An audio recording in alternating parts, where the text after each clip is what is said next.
Hey, everybody, welcome to another episode of Purple Insider. Matthew Coller here. And joining me, that franchise guy, Marcus Whitman, his YouTube page, that franchise guy, is where during the regular season, he and I co host a show. And if you have never checked it out, awesome YouTube page, one of the best football YouTubes out there in the world, and of course, a Minnesota native as well. What is going on? Welcome back to my show, Marcus. On your page, we've been doing shows all the time, so we got this thing down by now, so we really have to bring it here on Purple Insider.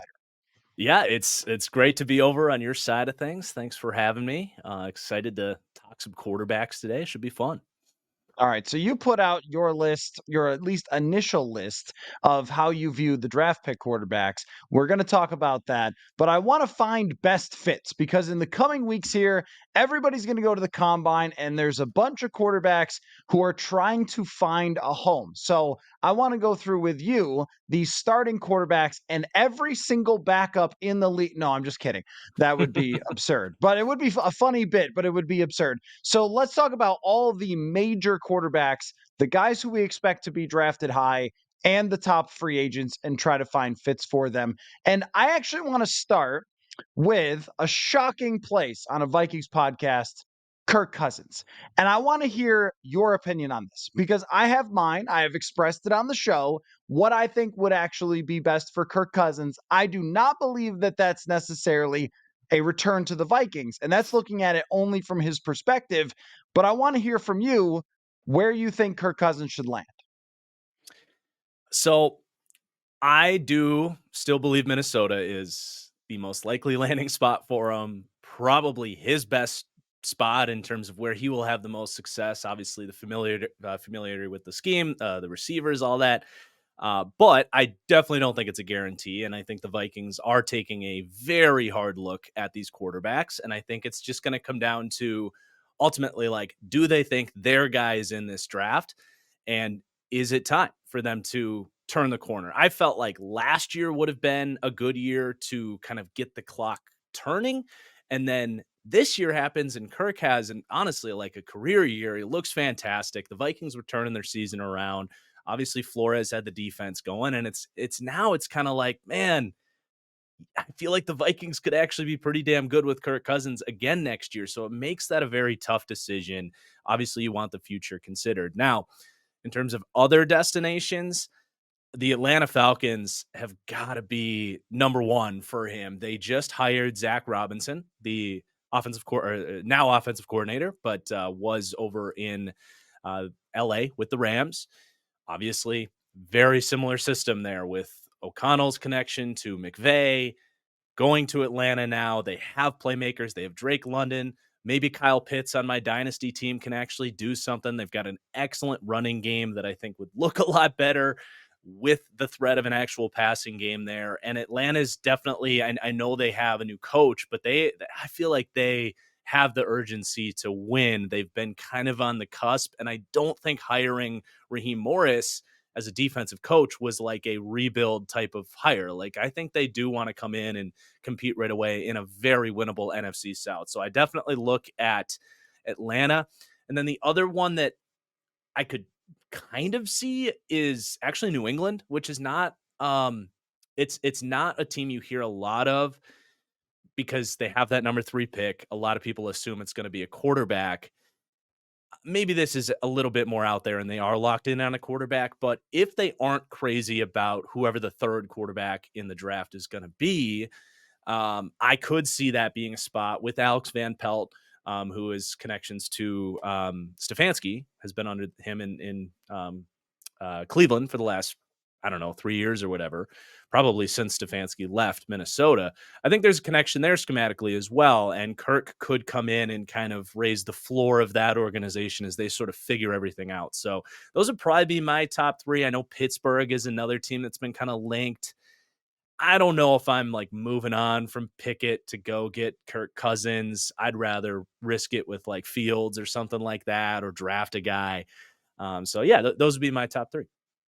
All right, so that's a little bit of a twist for me is talking about New England as a place because I was thinking maybe Denver would be like a low key one, and that would have to get into the salary cap is not real type of territory. They'd have to move money around, but they have to be desperate to save jobs there. And once upon a time, Sean Payton did effectively play with a pocket quarterback whose main deal was identifying where to throw the ball and throwing it accurately. And I mean, of course, Kirk Cousins is not Drew Brees, but you can sort of squint and think of it that way. And if they lose again, where is that franchise? Like their general manager, George Payton, who is very familiar with Kirk Cousins, is absolutely fired if they're not in the playoffs again. In fact, I'm almost a little surprised that he's still there anyway, because we know that, Sean Payton is wielding all the power. So they would probably be on my list as a potential suitor for him.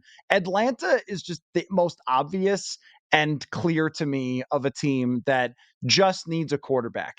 Everything else there is built. I think their defense showed great improvement last year. Their offensive line is good. Their running game is good. They have a similar system. It wouldn't be Kirk Cousins learning a bunch of new stuff, and they have a multitude of weapons as well. And I think if there's one, if you're comparing that with the Vikings, I mean, one, the Vikings defense has like no players under contract, so that's a big problem. But if you're comparing it, if I'm Kirk, the biggest thing I would want in this world is to win football games. And like people could talk about his money and everything else throughout the years. But what I really want is people not to say anymore that I can't win. And if I'm going to stay in the NFC North with two teams that are clearly better than the Minnesota Vikings in my mind, in Green Bay, which drives people crazy when I say it on the show. I'm sorry, everyone. I try to live in reality here. And Detroit was just in the NFC Championship. Also, Chicago has the potential to be a top 5 defense if they bring everybody back and add talent. Yeah. I mean, so it's hard for me to argue that you're in a great position there. But let's talk about the NFC South. I mean, Carolina is still going to be bad, even if Bryce Young gets a lot better. You cannot tell me Tampa Bay is going to be great, even if they bring back Baker Mayfield. And I mean, we're talking about New Orleans is a perpetual 8 to 9 win football team.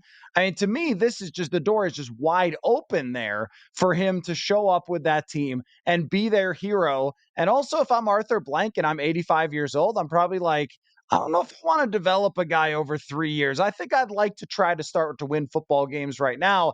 And I think Arthur Blank ultimately is the guy calling that shot over anybody else in that organization.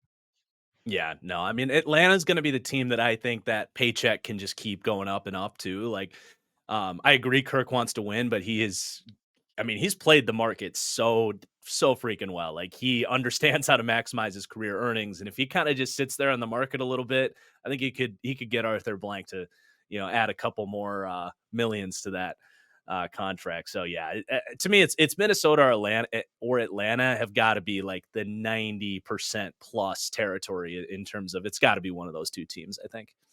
Yeah, Pittsburgh seems like a little bit of a odd fit there. I could see them wanting Kirk Cousins, considering their quarterback play has been such a struggle in recent years.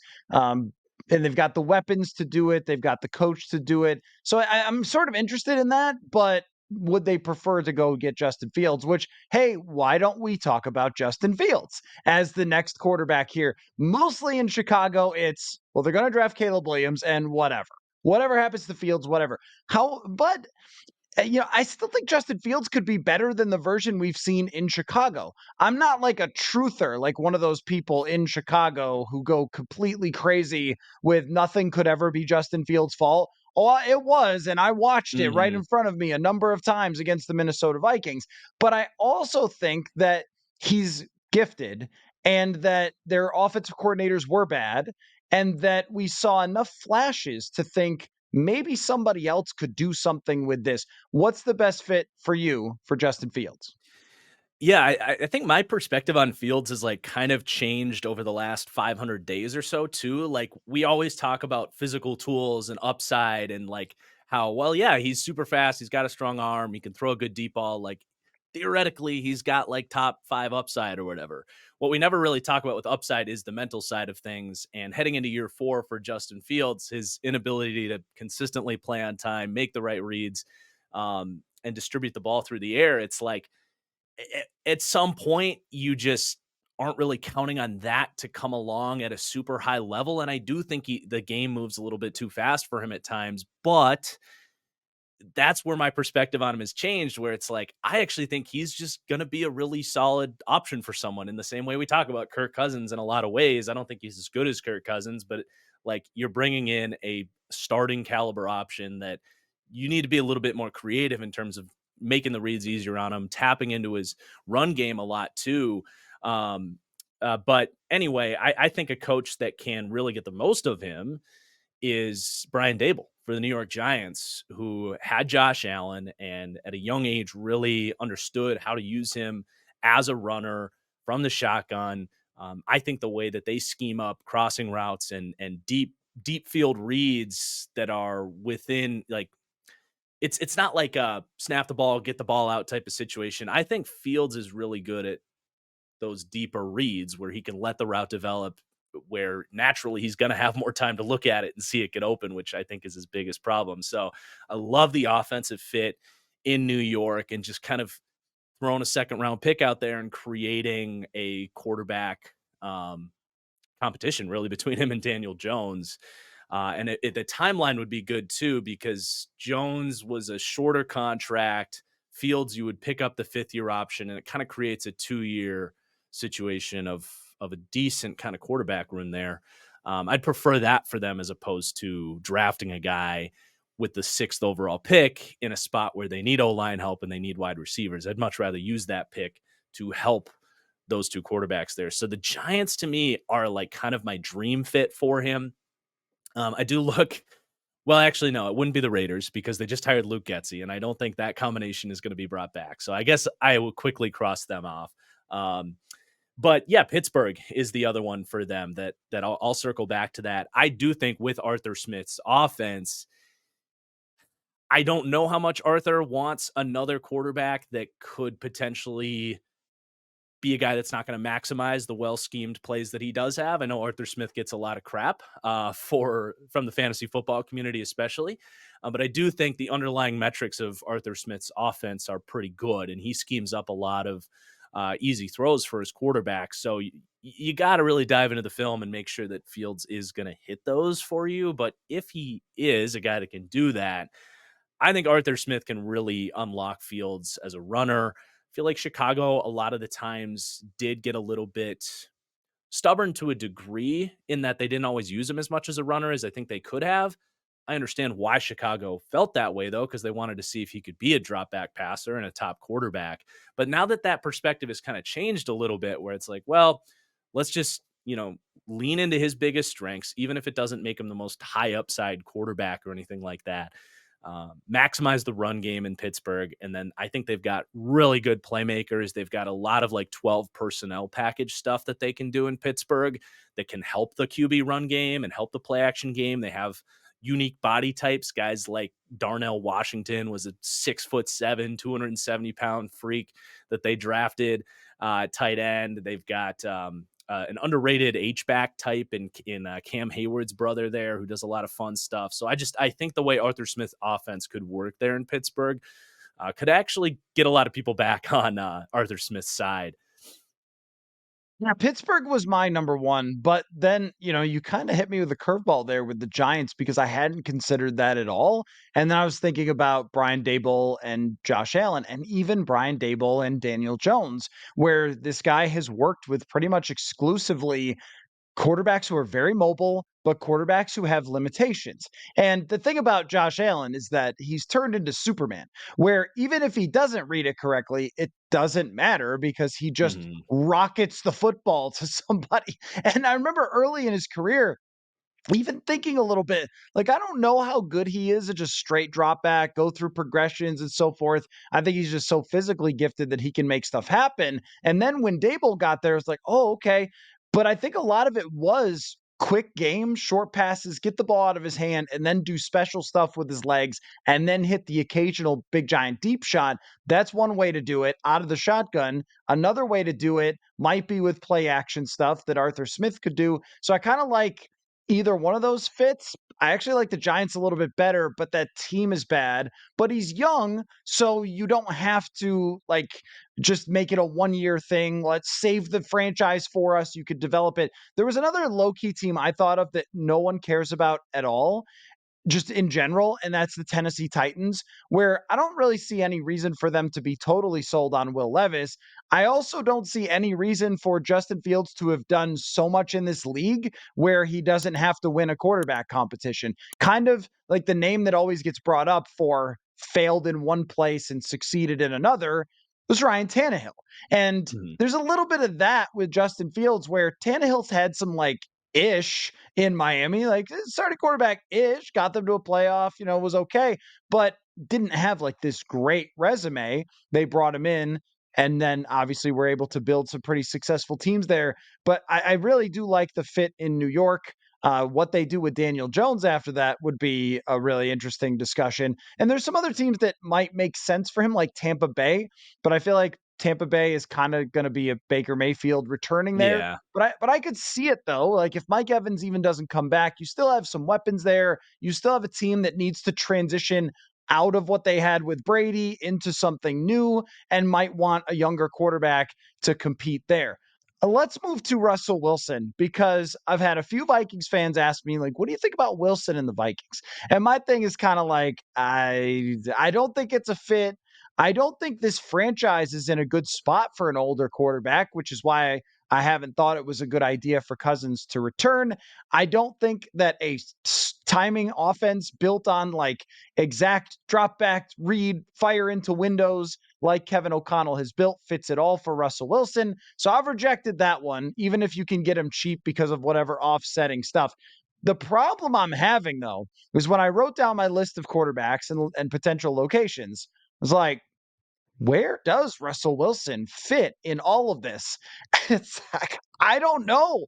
I don't have a good Yeah. one here for Russell Wilson. Do you? Am I missing something? I do have one. I have one, but it's only in a scenario where he actually is a bit of an odd man out, which I think is possible. I think there's a world where some of these teams just want to go the rookie route with guys like Nix and Penix and McCarthy. Um, and there's a world where we're sitting here in July, the drafts happened, free agencies happened. Russ doesn't have a team because he's probably going to get released. No one's going to trade for him on that contract. He's obviously not going to be back in Denver. What about the Cleveland Browns on a cheap contract to come in and be insurance to Deshaun Watson? I think within that system, he can work, kind of do a little bit of what Flacco did, just kind of take deep shots, boot him out, which they actually like to do. Well, not a ton with Flacco, but I think stylistically he could certainly work in Cleveland in a world where the cards just kind of fall that way. I also think the Raiders revenge signing in division there, try to get back at Sean Payton. I mean, I don't think you can roll with Aiden O'Connell, but I also don't know if I'm sitting there drafting a quarterback in the mid-teens if I'm the Raiders either. So if he's sitting there in free agency and he's starting quarterback, you want to be competitive, maybe Las Vegas interdivision there. Those are the only two teams I really see for him. It feels like it's going to be hard when they release him for him to find an initial home. Now, what we know about the National Football League is that quarterback health is not for long most of the time. And I could see it kind of playing out that way, almost in Flacco like fashion, where somebody gets hurt, they bring in Russell Wilson because he doesn't have a home. I don't know if I love it for the Raiders. They might view like, oh, we were good with Aiden O'Connell in the second half of the season. We just need a quarterback. We're not that young of a team. We need someone for Devontae Adams. That's who I had. Another team I had on my list for Russell Wilson was one that I think was seeking him out at one point in a trade, and he did not want to go there because their owner was a sociopath, but no longer in Washington, where if you're going to draft, let's just say Jaden Daniels, let's say that's who they have their eyes on. I don't know that, but let's say that's who they Mhm. want. I think Jaden Daniels would be a guy who might be benefiting from some development. We could talk about that when we get to the draft pick quarterbacks. You bring in a mobile quarterback to build your offense around, then you draft Jaden Daniels. So now you've got sort of two birds of a feather there, a veteran that, as weird as he may be, can show him the ropes, show him how to play, make you competitive right away, which I'm sure the new owner would prefer their team to start going up this way as opposed to what we saw. From our weekly musings together on your YouTube channel that I like Sam Howell more than most, but that's just not their starting quarterback long term. Yeah. That's Sam Fitzpatrick in the league for years to come, I think. So I kind of liked that as one of the teams that's going to draft somebody, even New England in this conversation as well. If you're going to draft Jaden Daniels, he's going to need to develop. So bring in Russ paired with him. And that's kind of the best I could do here. Yeah, he's gonna be fascinating. I mean, I wouldn't even be stunned if he's just, like, not playing next year, kinda like when Carson Wentz just didn't get a job and was just hanging out, kinda waiting on a phone call, it never came. Um, Cam Newton, another guy that, like, kinda had the, I guess, ego to just be like, "I don't really wanna be a backup, like, I'd rather just chill and watch football and, collect my guarantees from this massive release that he's about to get."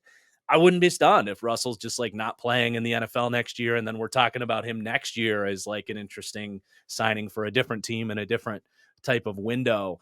Another team that did creep into my mind if he was going the more backup route would be the Jets, just because they need to win. And if Aaron's Achilles pops again in week one, they are, I think, going to be spending at backup quarterback. So if Russ is more of a high level backup that's making $14 million or something like that, wouldn't be surprised if the Jets want to fork up some money there.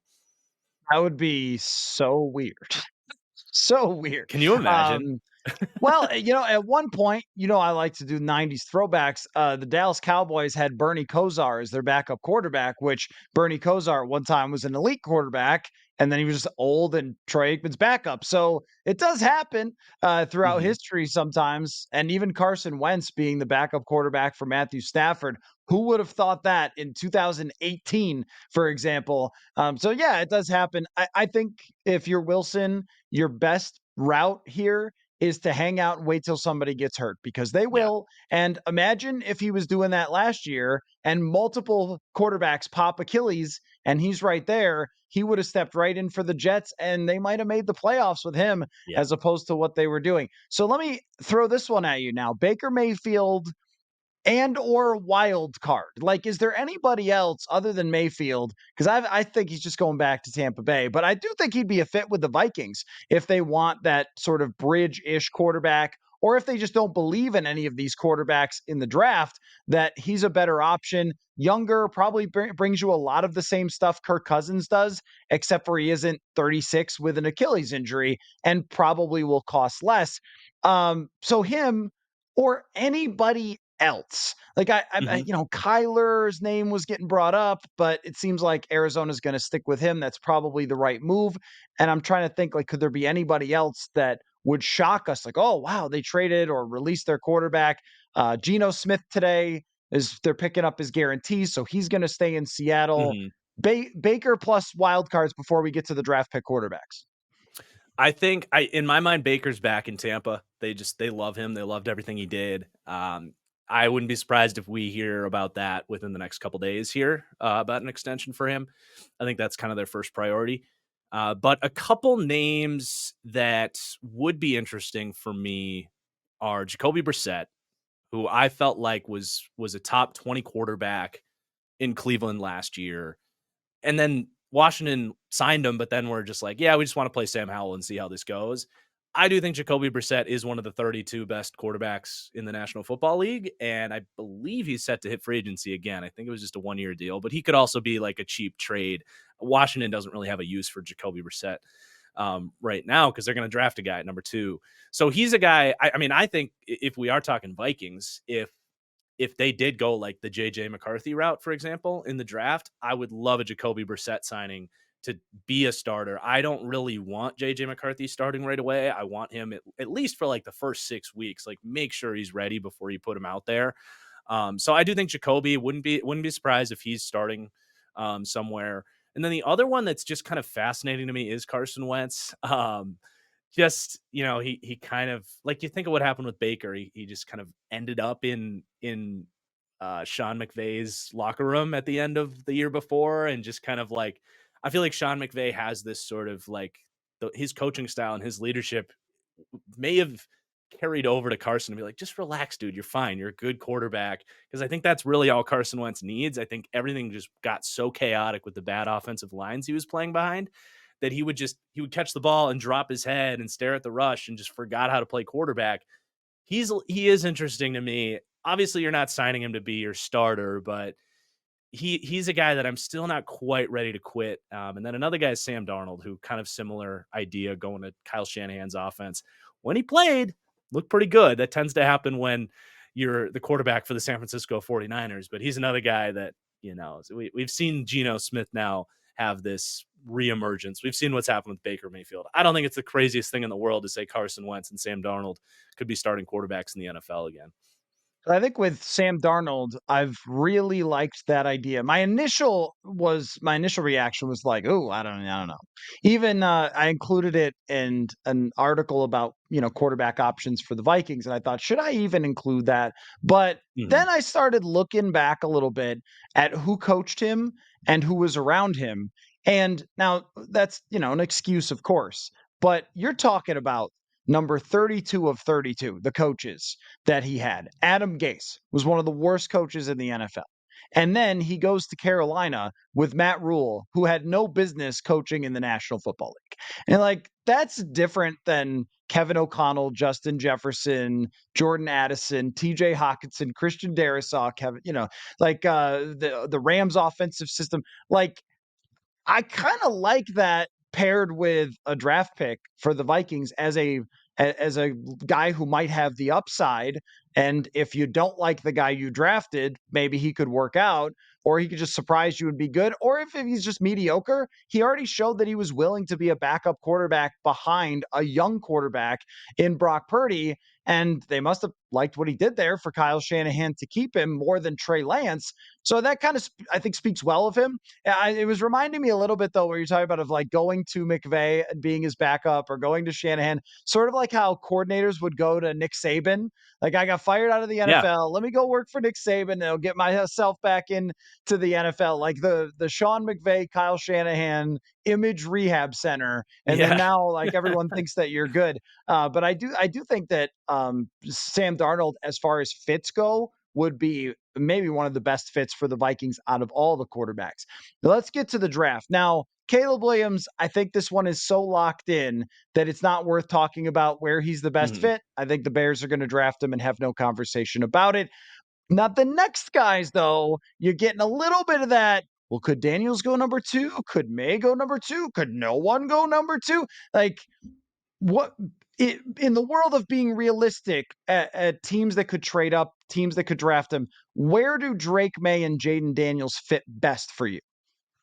Yeah. In terms of fit, I I still like Drake May to Washington at number 2. I do not like him to New England. I don't like either of these quarterbacks to New England at 3, honestly.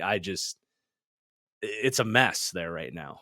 It is not the type of situation you want to put a young quarterback in. So just like rule out scheme for a second. Like just in terms of O-line, receivers, new coaches, I do not want them going to New England.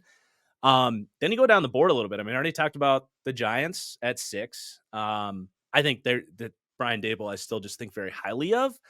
And I do think for a lot of the reasons we said with, how he taps into the quarterback run game and all that stuff.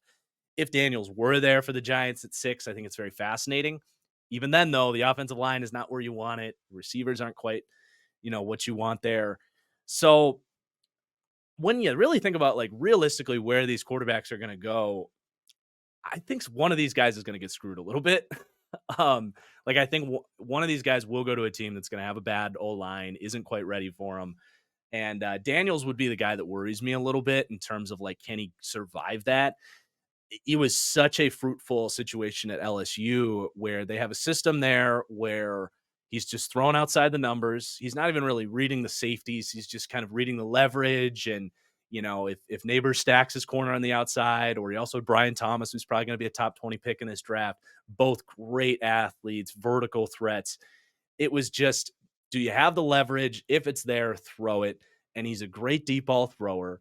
But if he's going to a spot that wants him to be more of a pro reads quarterback, doesn't have a lot of time to throw, doesn't have guys like Neighbors in Washington getting open, I would worry that he would regress back to being a little bit scramble happy. And that the other thing with him is he doesn't really read or see the middle of the field like at all.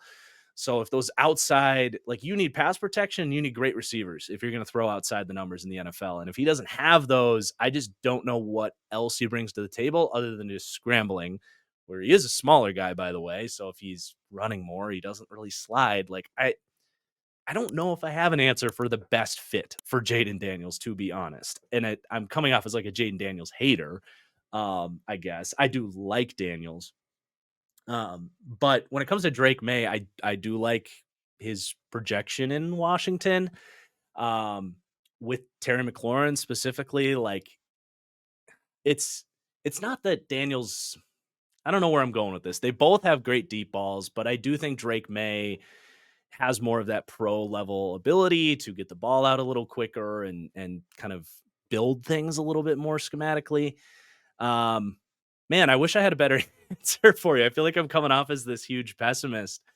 When you go down the board a little bit, though, I do think there's some interesting fits. I think Penix with Minnesota is fascinating. Not with the 11th pick, or is it 11? Yeah, 11 for Minnesota. Yep. Um, I think if Minnesota creeps back into the first round, or if he happens to be there in the second round, which I don't think is impossible with Michael Penix, I love him in Minnesota because I think the O-line's pretty good. You've got the just incredible receivers to push the ball downfield. Penix has some deficiencies in terms of playmaking and pocket sense and all that, but he is one of the best deep ball throwers in this draft and in recent drafts. Like, he is fantastic. I think with the weaponry in Minnesota, that is a spot where you're talking about a guy that can go late first, early second, and actually be like a franchise quarterback. And then I like Bo Nix a lot, actually, in Denver, in terms of a good fit there. Bo Nix is one of the most efficient, like, first read quarterbacks that I've seen in a while, in terms of just when it's open, he is so consistently hitting it on time, accurately within the structure of the play. And then he adds a little bit, like, with his feet after that. But with I think that's why Sean Payton got rid of Russ. I think they were sitting there in the film room every week, and there's these open receivers on slants, crossing routes, digs, and Payton's like, "Why are you not throwing that? Are you not seeing it? Do you just want to hold on to the ball and go head hunting?" That's the opposite of Bo Nix. So I think, a lot of coaches want to zig. They'll zig when something's zagging. They want to go the opposite of direction of whatever hurt them last year. And I think Bo Nix's play style is like the total opposite of Russell Wilson. So I think Bo Nix there could be like a day one starter. And I like Bo Nix. I think even as early as 12 with that team, I think I'm okay with. JJ McCarthy is the wild card here. I've kind of settled on the idea that I want him sitting and developing. He reminds me a little bit of like Trey Lance coming out, where he's just kind of this unknown, didn't really throw a lot in college, was in this perfect situation where he was never really coming from behind and was just on this world beater team. North Dakota State was a world beater relative to their competition for Trey Lance. So that one's just going to come down to, like, how does he interview? How does he work at the next level? So that, I suppose, just comes down to, like, where he lands. Is there a veteran there starting in front of him? So I know I kind of talked in circles there with May and Daniels, but when you go down the board a little bit, I do think there's some cleaner fits. With Jaden Daniels specifically, I think that after I watched your video on him, which was excellent, and I've just watched a little more of him myself, and I'm very concerned about his personal health as a Mhm. rookie quarterback, because this is one thing that I think can derail someone who's very talented, is getting hurt, getting set behind. And I'm worried about this with Anthony Richardson. Like, this show could have been renamed the Anthony Richardson Show last year. We talked about him so much, and then all reports that came out were that the Vikings felt kind of the same way. Yeah. But then he gets hurt early on. And my thought was like that he needed that year to really develop, and he was looking good, but now he's set back by that. I fear that with Jaden Daniels because he holds onto the ball for so long and he takes so many hits that it's almost cartoonish at times where you're like, dude, you can't do that.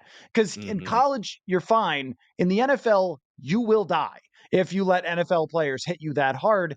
And he doesn't get rid of the ball very quickly. And so he makes me really nervous. I'm very excited about his potential upside, but I was talking to somebody who was a former NFL evaluator that was like, kind of reminds me of the same thing with Justin Fields, where his timing is a little bit behind on a lot of these things. Like you brought up in your one of your videos that with hitch routes and stuff, the guy would have to be out of the hitch, coming back toward him before he started to throw it, which is a small thing, but you need anticipation on those throws in the NFL, Mhm. or it's just not going to work. And that's Tyrod Taylor's downfall. That's Justin Fields' downfall, and kind of reminds me of Tyrod with the way he hangs onto the ball, takes a lot of sacks. So someone needs to not play him for a while, let him figure out how to play in the NFL, practice every day in the league, have a preseason, and then be able to step in. New England is like the worst spot for anybody. You got no receivers, no offensive line, and they're going to want anything and everything to be excited about. Hey, go out there, kid, and get murdered right away. So I don't like him for a fit for just about anyone. I'm a little nervous about Washington because until proven otherwise, they are still Washington. And we're going to have to Right. find out if their new ownership knows what they're doing. But if you're at the top of the draft, your team probably stinks. As far as the best fit for the Vikings, this is a daily debate where fans try to sell me on each different of the three quarterbacks expected to be around. And so you like Penix as the fit. That was my initial feeling as I was watching the season play out. Like this guy looks like out of the shotgun all the time, just throwing darts all over the place, pushing it downfield to Justin Jefferson. I don't know that anybody could push it downfield better to Jefferson than Michael Penix. At the same time, there's that playmaking element that is missing. There is an injury history there that is concerning. I like his leadership for a fit for the Vikings. Like, yeah, he's older, but also mature. He's been through a lot Mhm. of things in college. Like, I don't think he's going to just get rattled right away by the NFL. So that's an interesting fit from his just pure arm talent. And we also have to remember that arm talent still wins in the NFL. Like, that's always going to be at the top of the list. The guy I can't fit, I mean, the guy I really can't figure is McCarthy because I'm old enough to remember. This is actually a time where I'm not going to throw way back, but not too long ago, Desmond Ritter was the guy that all of draft Twitter tried to tell me was like this great first round draft pick. And I watched him and I watched and I put on my goggles and I watched and I tried to look close and I was like, where's the first round Mhm. part? And I've had different people who do this professionally tell me different things about McCarthy. Seems like he's going to be whatever building you go to, half the building likes him, half the building hates him, is my guess. But when I watch, I just don't see this first round prospect that people keep telling me is gonna be there eventually. And I don't know like how I'm supposed to imagine it based on the tools. And when you tell me like, well, he's going to have to develop and he's going to have to be behind somebody else for a while, but doesn't have the same high end as Jaden Daniels, that's a harder sell for me. If they did it, I'd be like, okay, great. That means Kevin O'Connell's bought in. So let's go. Off we go. But I just keep having trouble the more I watch finding this thing that everyone loves so much about him in his tape. He's just so inconsistent. Like, you see all the flashes, right? Like, you see him rip these tight window throws over the middle of the field and, like, play on time, and you're like, "Okay, there it is." But then the next play, he's not making that throw, or he's thinks it's there, but there's a linebacker there, and he just hit the linebacker in the helmet, which an NFL linebacker is gonna pick that off. Um, Another thing too is, like, we talk about how Penix is such a fit because he throws this gorgeous deep ball, and he's super accurate down the field.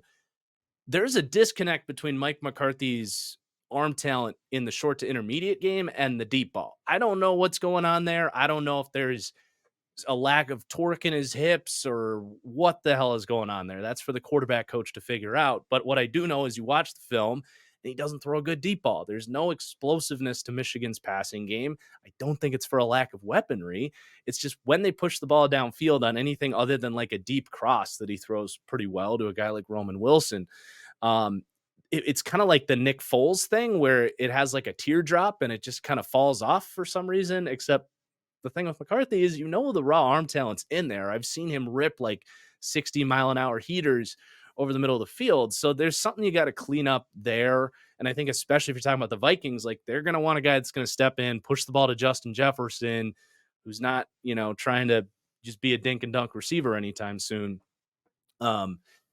Yeah, he's definitely a wild card. I do think 11's too early. Like, I think I said he reminds me a little bit of Trey Lance. I had a higher grade on Lance. I thought the tools were much better. Thought Lance threw a much better deep ball. Jordan Love's another guy that like was very raw and sort of we'll see where it goes. I had a much higher grade on Jordan Love than I do on JJ McCarthy. So I don't, kind of like you said, if he goes off the board in the first round, be like, I hope it's a good quarterbacks coach, a guy like O'Connell that's got a vision. Clearly, they liked what he did on the chalkboard and in the interviews. It's like I can see the tools athletically and technically, arm talent wise, but man, they got to have a plan. They got to have a plan because there's a lot of bust potential there with him.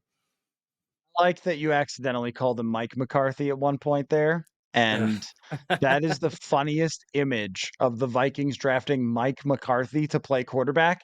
But no, with JJ's he's just a tough one to figure out because I don't claim to have some brilliant scouting eye, and I very well could be missing something that Kevin O'Connell's going to see, and they're going to know him. They're going to get to know him. They're going to sit with the room with him. They're going to have him out for a visit if we get there. We'll see with the Kirk Cousins situation, Mm-hmm. and so they're going to decide, are they comfortable with the person and the growth potential and so forth. But one of the things that's just fundamental to me is if I have to imagine it, I don't like it. Like I want you to be able to direct me. There it is. There's the games where this dude lit everybody up, and this is why he's a first rounder. Not, hey, occasionally he rips it really fast, but then other times. And look, down the stretch, in the biggest games, I didn't watch him versus Toledo Tech or whatever. I watched him versus Iowa because that's a good defense. Didn't see a whole lot there. Watch him through the college football playoff. Didn't see a whole lot there that screamed to me, oh, yeah, that's franchise quarterback.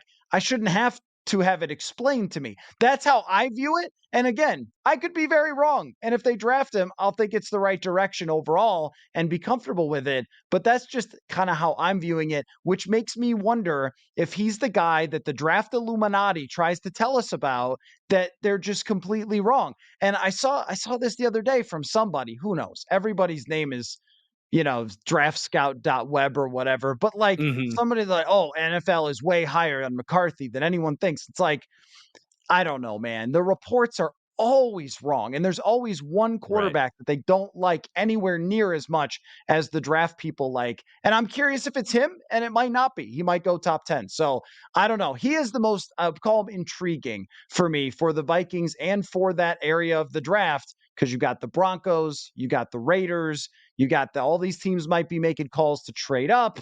Atlanta might want to go veteran and rookie. Like, there's a lot happening with this quarterback class. Let's wrap on this. You've scouted more than just them, more than just the quarterbacks who are projected as first rounders. Give me your super secret next Dak Prescott, next Tom Brady, Mm. next Brock Purdy. Who is it? Who's your guy? You always got to have a random guy. Yeah. All right. There's one guy I would bet against to be a hater for a second, and then I'll give you my sleeper pick. Joe Milton, the quarterback from Tennessee.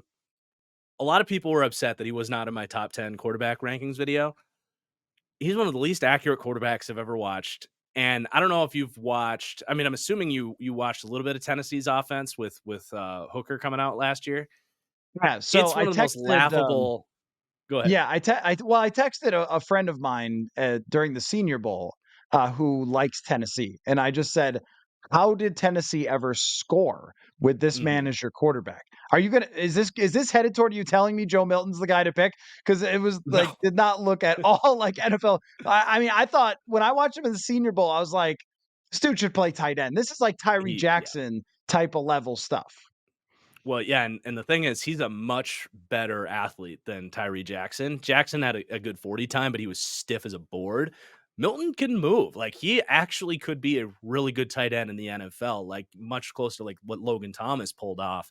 Um, but no, the Tennessee's offense with Josh Heupel there is they run that, like, the stack spread where you have it's just 2 by 2, you have one guy on the line and the one guy behind him. They run that, like, 60+% of the time.